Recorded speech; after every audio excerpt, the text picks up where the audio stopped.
What's up, everyone? We're back. Dr. Maxfield. Dr. Shaw, and we got a new setup here today. We got the blue key light in the back over here. We got new camera, new microphone, new lighting, new host. Luke is leaving. No, I'm just kidding. We're getting into it. We're trying to really invest in the YouTube channel and try to give you guys the best content with the most watchability. So let's talk about a really important topic today. Yeah, this is probably long overdue. Today is the day we're going to talk about retinoids. Retinoids, huh? What are those? Exactly, right? So retinoids are basically the landmark, hallmark, whatever you want to call it, of my skincare routine. Yeah, foundation, probably a good word. Foundation. Cornerstone. Exactly. Cornerstone. It's the building block upon which you're pretty much stacking everything else on top of. Right. Of course, sunscreen, but when we're talking about active ingredients, retinoids are basically the hallmark. What do we say? Yeah, you said landmark. What do we agree on?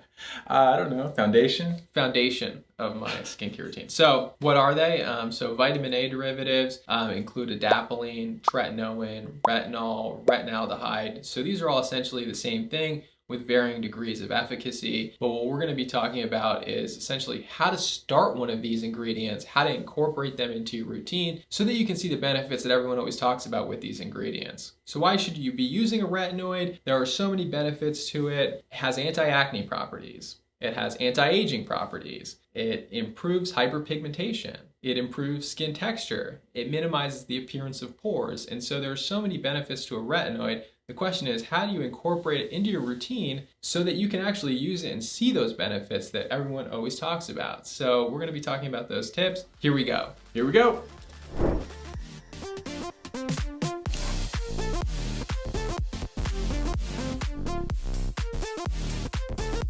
So retinoids. Very confusing term. We hear it all the time. What does it actually mean? So retinoid, think of it like the word fruit. So there's apples, there's oranges, but they're all fruits. And so retinoid is essentially the fruit. It's the umbrella term. And then your retinol is like your orange and your tretinoin is like your apple. And so they all kind of fall under this umbrella and they have varying degrees of efficacy because they need to be converted along the way. And so retinol is converted to retinaldehyde or retinal, and then retinal is converted into retinoic acid. And so if you have to go through two conversions, obviously it's going to be a little bit less strong and also less irritating. And so that's kind of how it works. So the umbrella term is retinoid, and then retinol, retinaldehyde, retinoic acid, tretinoin, tazarotene, adapalene all fall underneath this umbrella. So now we're going to talk about them just as a class. So whatever you got at home, retinoid from here on out. Exactly. So when you started using it, kind of what was your experience then? So basically, when I started my dermatology residency, it was the first thing when I walked in the door. You remember, you were there. What did I say? You said, I want to look young. No, I didn't. You said you want perfect skin. No, I didn't. Yeah, What did I say? You said you want perfect skin. No, I didn't. What'd you say? I said I want to look dewy. Remember? Oh, that's stupid. Yeah.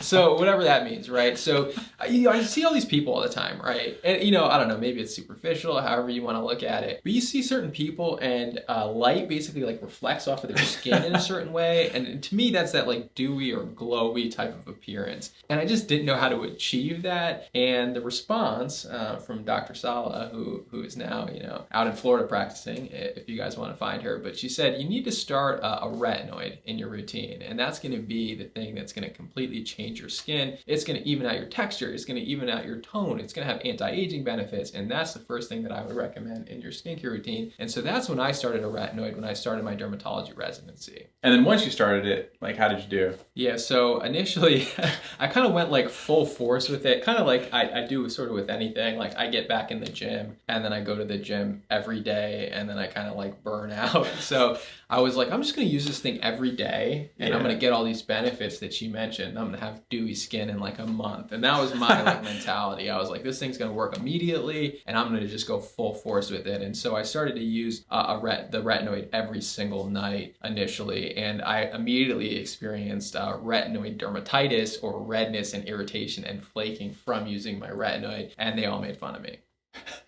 I don't know if we made fun of him because of that or just because of how much he complained about it. I did complain the whole time about the process. Number one, I was like, why is my skin not immediately better? Like I'm not dewy yet. And it was like 1 month in and I realized from that it is sort of a waiting game and you have to be patient with it to see improvement with your skin. And then essentially I backed down a little bit because I was getting that retinoid dermatitis. And so instead of doing it every night, I moved to every other night. And so I'm going to give you guys an outline of tips to help you guys incorporate retinoid into your routine so you don't make the same mistakes that I made and that you can immediately start seeing benefits, but also not having that irritation that comes with retinoids. All right, so here's our tip number one. Tip number one is picking the right retinoid. Set yourself up. Pick the right one. And it's going to be based off of strength here. Right. And so you have your retinols, like I said, they need to be converted twice and they tend to be a little bit better for sensitive skin. I find the CeraVe resurfacing retinol is a really good starter retinol. The Ordinary has the Gram Active retinoid at 2%. That tends to be a really good starter retinoid as well. And your retinol and then your tretinoin, which is a prescription. Now the tretinoin is going to be actually a lot more effective than your over-the-counter products. And you won't necessarily get more irritation with that because a lot of times the vehicle, and when we say vehicle, it means not just the tretinoin that's in the active ingredient form, but what else it's compounded with that may give you some relief and less irritation. So for us, one of the products that we do like is Altrino, which is a prescription, but it is very effective and doesn't seem to cause much irritation. And a lot of that is due to the vehicle that they formulated with. Yeah, I mean, when people try to offset some of this irritation, I mean, you're going around and you're looking for different moisturizers, probably just a myriad of different kinds that people are trying to use. And so that these complementary things within that active ingredient, they're just, I don't know, for me, they've actually made a world of difference when I think about how I'm using them and the frequency in which I'm using them now. Right. And I've also had a lot of luck with the skin medicinals, tretinoin as well, which is compounded with turmeric. And you guys know how I feel about turmeric. So you just kind of have to find the one that works for you and doesn't cause a lot of irritation. But general rule of thumb, your retinol is going to be less irritating. Your retinol is going to be a little bit more irritating. Your adapalene falls somewhere in between that. And then your tretinoin tends to be the most irritating. Well, actually, tazarotene. I was going to say, we haven't talked about tazarotene. Tazarotene is at this moment the Mac Daddy, and it is just extremely, extremely effective. I think the first time I went in to get a prescription to see a doctor about this, it's like, okay, I want the strongest. I want tazarotene, 9 million%. And I want the biggest tube you have. And that's absolutely the wrong way to go about this. It's very strong, tazarotene. And so I would say tretinoin and then tazarotene as far as strength. So pick one that is going to be a strength that's not going to irritate your skin. So that's how I would start it off. Start low and then go high. So a tube is going to last you about 3 months. And so start low, and then by 3 months, your skin should be adapted to it and you should be able to increase the concentration and therefore increase the effect of it. Okay, so our tip number 2. So you've chosen the right retinoid for you. You start to incorporate it into your routine. How do you do it? First thing, you're going to take a very small amount, right? We always tell people a little pea-sized amount into your fingertip, and then you dab it evenly over the skin, and then you spread it over the skin surface, and that's really all you need. It's going to be immediately after cleansing your skin that you're going to apply the retinoid, and then you're going to moisturize immediately afterwards. All right, so tip number 3. Tip number 3 is using it every other day, starting it every other day. Yeah, I made the mistake of using it every day. Big mistake. Your skin definitely needs to adapt to it. It's going to be increasing those cell turnover. It's going to cause a lot of flaking and irritation. I think it's important to say, at least somewhere in here, that the flaking and irritation, it's actually kind of expected because of what these retinoids do. One of the things they do is just help increase that skin turnover. They're kind of reprogramming your skin. And because of that, this is like an expected result. It's just a part of it working. And the peak of this irritation is like 2 to 3 weeks. After that, even if you keep using it, it's going to calm down on its own. Your skin gets used to it and it functions better, and it in and of itself will be less irritating. And so when you start off using this every other day, you can work yourself up again, kind of over a period of 2 to 3 weeks, a month, increase it to every day or every night, and just see how you do. Once you've kind of mastered that step, the every night thing. So I still want to get the most out of what I've got. So I use it twice a day. Maybe I'll throw a little in at lunchtime, 3 times a day. That's 100% personal to me. It's not science-based. But I'm just saying, step it up. Should not do that.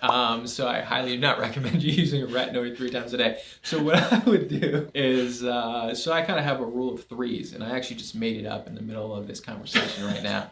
So if you have sensitive skin, start with every 3rd night for 1 month. Then start with every other night for the 2nd month. And then start with every night for the 3rd month. And then by then you'll be out of the tube and you'll be able to increase the concentration with your every night routine, and it should fall in perfectly into a retinoid routine. So start low, go high. Tip number 4, and this is the most important tip to me, but I'll let you tell about it. Why? Oh, I know why. It took me a second to figure out why this was so important to him. Okay, so this one is protect those sensitive areas of your face. I complain about this like literally every day. I don't know, our camera's better now, so we might be able to pick this up, but I have a little bit of dermatitis under this eye right now. Yeah, it's there.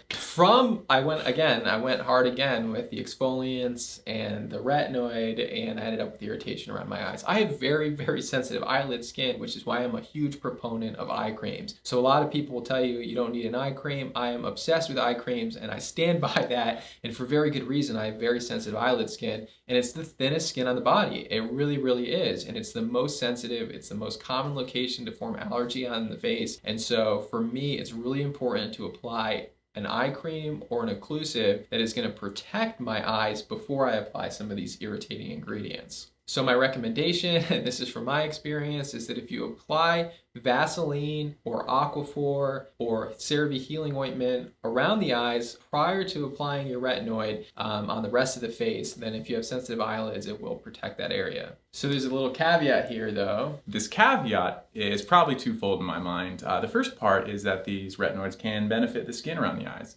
We talked about this a little bit in our dark circles video. One of the many causes of dark circles is the thinness of the skin, and one of the things that retinoids have been shown to do is thicken up collagen, thicken up that skin, so that could help that among some other causes. Right, so retinoids can have a lot of benefit underneath the eyes for anti-aging, for hyperpigmentation or dark circles, and so if you can tolerate it, which I wish I really could though, because my dream in life was to be able to apply retinoid underneath the eye, because I know there's so many benefits underneath the eye to applying a retinoid, but I personally just cannot tolerate it, and so I always use that occlusive barrier in order to prevent my eyelid skin from getting irritated, which is just worse for me than anything else. So all right, so tip number 5. All right, tip number 5. Last tip. So this one is the retinoid sandwich. And it rolls just right from what he was talking about. This is you use moisturizer. Retinoid, moisturizer, that comes together and makes the sandwich. And that really helps to prevent irritation by having that little bit of that barrier and moisturization of the skin, and then following with the retinoid, and then moisturizing again. For someone who has sensitive skin, that moisturizer sandwich or that retinoid sandwich tends to help a lot. So if you're somebody that gets that, that will help you a lot. So these tips are the tips I wish I knew when I started a retinoid. You know, I made so many mistakes, and I was red and irritated. I could probably find some old pictures of me from driving where I was really irritated from it as well. So don't make the mistakes that we made when we started our retinoid, and you will see a lot of benefit with it. Yeah, we both made the same mistakes, and from the patients we see, the people we see, I feel like 90% of the people all make the same foundational mistakes when starting a retinoid, and they're missing out on like this cornerstone treatment for your face. One thing I would also tell you all is don't be afraid of purging, right? A lot of people will tell you your acne will get worse when you start a retinoid. It is completely worth it to stick it out through that and get to the benefits of a retinoid. What ends up happening is it increases the cell turnover. So what happens is your acne that's supposed to come out over 2 months basically comes out over 2 weeks. And then you're like, wow, my skin is getting so much worse. You stop the retinoid and then you never really see the benefits of it. So stick it out for at least 2 months if you're starting to use a retinoid. And I would say if you want to see anti-aging benefits, you're going to stick this out for 3 to 6 months. And if you want to see improvement in hyperpigmentation, I would say 3 months as well. But it's going to do all of those things if you stick with it. It is really, really the hallmark of a skincare routine. And after sunscreen, it's the first thing that I recommend for people for anti-aging, for acne, for hyperpigmentation, for improved texture, for everything. Everything except for pregnancy. And there we go. So when do you not use a retinoid? Pregnancy or breastfeeding? Pregnancy, breastfeeding, hard stops. Rosacea, you need to think twice.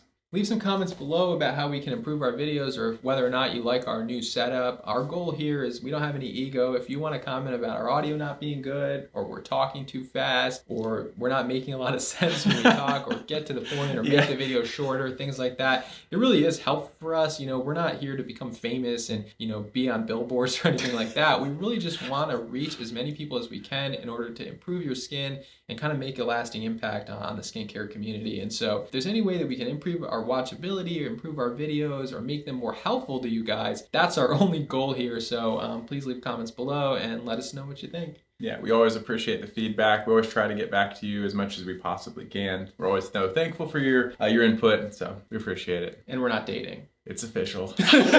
We're not dating each other, okay? All right. Thank you guys so much for tuning in. Please like, comment, and subscribe. And we'll be back every week with new videos.